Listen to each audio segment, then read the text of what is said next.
What up, everybody? Welcome to Music Blueprint. My name is Gina Fontanella, and the whole point of Music Blueprint is to teach you how to make money. And one of the things that I've realized as I've gotten further into the industry is that you start making more money when you have more connections, and more connections lead to dealing with bigger people. And a friend of mine and I just had a conversation about how to talk to influencers, because there is definitely a way to talk to famous people and influencers, and not everybody knows that. Not everybody understands like what to say and what not to say. Like, do I act like I know who they are? Do I not act like who they are? What do I do? And so I'm just going to give you guys like 3 points on how to deal with influencers slash famous people.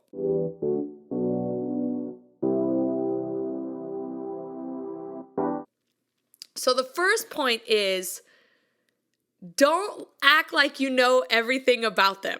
Like everything they do. Like honestly, half the time when I meet somebody famous or meet an influencer or whatever, I don't even bring up their biggest thing. Like I don't talk about, oh, I liked you in that movie. None of that. I just go, oh yeah, I act like I don't even know them. Honestly. And in some way, they kind of appreciate that, because I think when people meet them all the time, they know everything about them. It's like not new for them to talk about themselves, or like people, I should say it like this. It's not new for people to know everything about them. And so then they don't know what to talk about because people know everything about them in general. And then the things that they don't know about them, they don't want people knowing. So it's just a really it's just better, I find, to just act like you don't know what people do.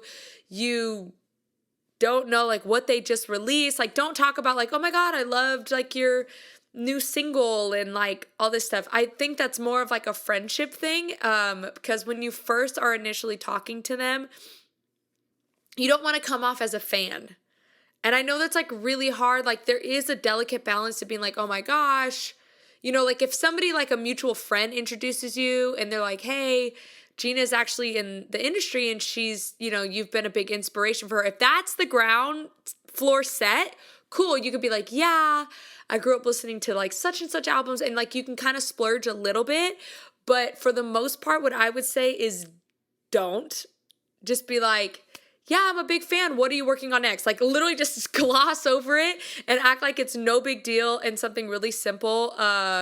Like don't act like a fan. Like one of the things that I did, that this is not really the greatest example, but it kind of is a good example. I've met like a lot of like influencers and like famous people in my life that I work with today, but the example I was going to bring up is when I first met Katy Perry. Now, Katy Perry is like probably one of my biggest influences in the music that I write and just how I perform and everything. I just took so many notes off of her, was a super big fan, not so much anymore, but I still just appreciate who she is as a performer and as a writer and as a singer, like everything. And so when I went on American Idol, I knew I was going to meet Katy Perry. And I didn't know at the time that they were painting me as this like big fan. They were painting me as the girl that like loves Katy Perry and whatever. And so I just went in there and I knew I was going to meet her. And so in my head, I just told myself, look, if you want to work with this chick, do not come off as a fan. Come off as a fellow. Okay? And what I mean by that is a fellow is somebody that you work with. Right? You're in the industry with them, you're in the office with them, and you're like, oh yeah, that's my fellow coworker, like a fellow, somebody that you work with, right? A fan is somebody that you have an experience with for a few seconds, and you're like, oh my gosh, that's so sweet, and then you move on. So when I went into this audition, I was like, okay, come off as like a fellow, like whatever. Even the few things that you mentioned that you know about her, just like slip it in there and then get out, right? So, because also I was on TV. So I go on there, I do my thing, try to play it chill as much as possible, even though internally I was like, oh my God, this is like my person, blah, blah, blah, blah, blah. And just came off super chill. And then all of the comments on YouTube and Facebook were like, she's not even a fan, she's not even freaking out, like all this stuff or whatever. But we had like a whole 15-minute conversation about like her experience in the industry and everything. Like it didn't even show it on TV. And I could tell she was like, oh, this girl's really dope. She's a good songwriter. So like, again, nothing came of that. Nothing came of like me doing anything with her, which is why that's a bad example. I have plenty of other examples where something did come of it. But I do feel like because I did set myself up in that way, even on a show where I'm supposed to be over the top and doing all these crazy things, I then, the next time I meet her, possibly she'll remember me, possibly she won't. But then I can now work with her because I didn't just gush over her and whatever. Because the problem with gushing over people is that when you do it, it just like creates a distance. Because all day, every day, and I can say this for myself, and I don't even have a crazy following. All day, every day, I am saying thank you. I'm having people gush over like my talent or my song or whatever, which I love. I mean, that's great. That's part of the career. It's an awesome part, whatever.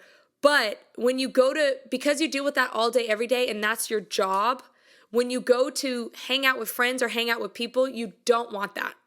And I don't know how to explain it other than that is like, when I come home to like my boyfriend or to my mom, I really don't want them to be like, oh my God, and this, and you did this, and you were so great, and like to gas me up. I'm getting gassed up all day. I'd rather just them be real with me and just be like, you know, shooting the crap with me, making fun of me, you know, like just like, so it makes me feel normal. And the further you get in that stardom, in that fame, the more you're receiving that and the more you want to like get space from it and just feel normal because you're not feeling normal in your 12 hours out of the day because people are just sending you so much love and gratitude. I mean, you do get hate, but nonetheless, like what I'm saying is that you just want to feel normal. So when you meet these people, treat them normally.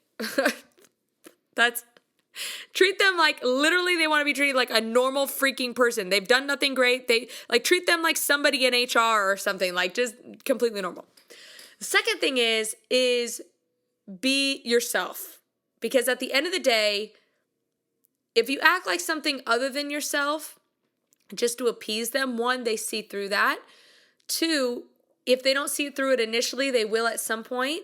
And you want people to like you for you. Like a lot of times you put on a front because you want to work with people and you're like, well, if I act this way, this person will want to work with me. And I think that the law of attraction happens naturally on its own. And if you're hanging out with somebody that's big and the vibes are there, the vibes are there. And you're going to become friends possibly, and you're going to hang out possibly, and all these different things. But if you guys aren't like vibing with each other, then it's not there and no big deal. Like you met them once, that was a cool night or a cool experience, and you move on. But like always to the fullest extent, be yourself. Side note, without gushing over them. So like me, I just go in, I tend to be like more of a funny person. So I like, or at least I try to be, I guess, if I try. I don't know if I really try, but I just kind of be myself and I just make jokes. And honestly, you know what's the funniest thing for me is that the biggest people that I've met, I just kind of shot the crap with them. Like honestly, I treated them like one of my other friends and I would just be like, this guy hitting us with the, you know, like the other day I met Fetty Wap. I was like, hit me with the yeah, baby. Like I just joked around with him like I would with my friends. Like I didn't tiptoe around like what his signature was. Now there's a way to finesse that. Like if you're not a good finesser with people, like just, you know, again, stay to your lane. But at the end of the day, like I would be with some of these people and I would just be treating them like I would my friends. Like I'd just be shooting the crap with them and I'm like, oh my God, like look at this picture we took. Look at your face. You know what I mean? Like, you know, because sometimes you take pictures and like one person didn't get the memo, didn't understand the assignment. And so then their face is all weird or whatever. And I'm like, and then we're just dying. We're just laughing at like that whole thing. So at the end of the day, be yourself because they're either going to like you for you or they're not going to like you. And that's okay. Not everybody's meant for everybody. I can definitely say that. I'm not everybody's cup of tea. That's okay. But you don't want to get into a situation where you were acting like something you weren't, and then later on it blows up in your face because they're like, well, I thought you said, this is who you are and this is what you're okay with. And you're like, actually, I'm not. I just said I was okay with that because I wanted to be friends. And then the friendship's ruined. So that is the second point. The third point is, do not expect to work with these people right away. Don't. Okay?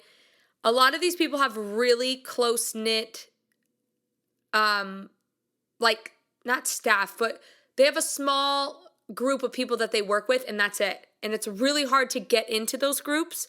Your best bet always is to work with somebody, and then as they get bigger, you're growing with them kind of thing. But with bigger artists and bigger celebs and influencers, they already work with the people that they work with, and they really have to vibe with you to do that. And so to do it off of a first meet. Now, if you meet them a few times, cool. Then you're kind of, doing stuff with you, but the opportunity will present itself. It won't just come out of nowhere. Never force your way into working with someone, because it just typically, in my experience, it just hasn't worked out. And so, for instance, I met Markel. Markel and I were working together. We weren't really working together, but he invited Lauren over to the house, and I was with Lauren. And so she was like, is it okay if my friend Gina comes? And he was like, yeah, absolutely. So we go over to the house. We just kick it with him. He lives in a house with some of the biggest influencers, in the world. And so we're hanging out with him, and we're just, again, kicking it, building a foundation. Never asked to work with him, never asked to do a video, nothing. We were just having a good time, laughing, whatever, right? I don't even think we made a video that first day, if I'm remembering right. Or maybe we made one because he initiated it. Yeah, that's what it was. He initiated being like, hey, I really want to sing this song with you guys. Can we sing it all together? We're like, oh yeah, sure. So he initiated wanting to do something with us. We did not tell him, hey, do you want to? Because that just comes off very usy and very you're trying to use them to further yourself, which again, if you're wanting to do that, that's fine, but just know that that's probably the last experience you're going to have with them. So the first day, literally didn't do anything on our end to initiate a video, and then he initiated with us. So cool, we got a couple videos. They actually did really well on TikTok, which was great, and on our side, because we recorded it as well. And we were like, is it okay if we record it as well? And he was like, oh yeah, sure, no big deal. Most of the time people are really cool about that.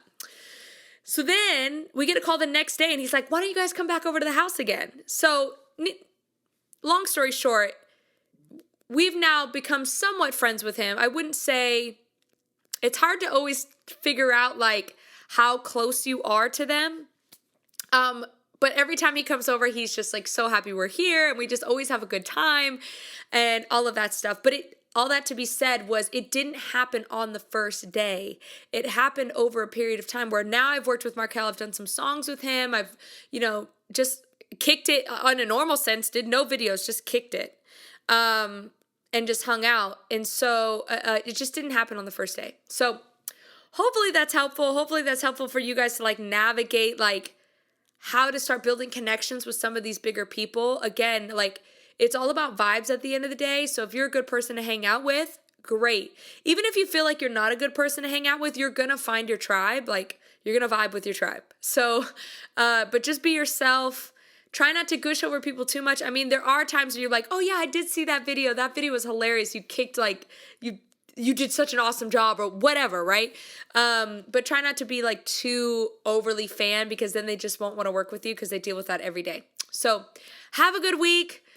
Hopefully you get some opportunities to use this. I know this is a specific time that you get to use these tips and tricks, but hopefully you get to use it soon, and I will see you next week. Peace.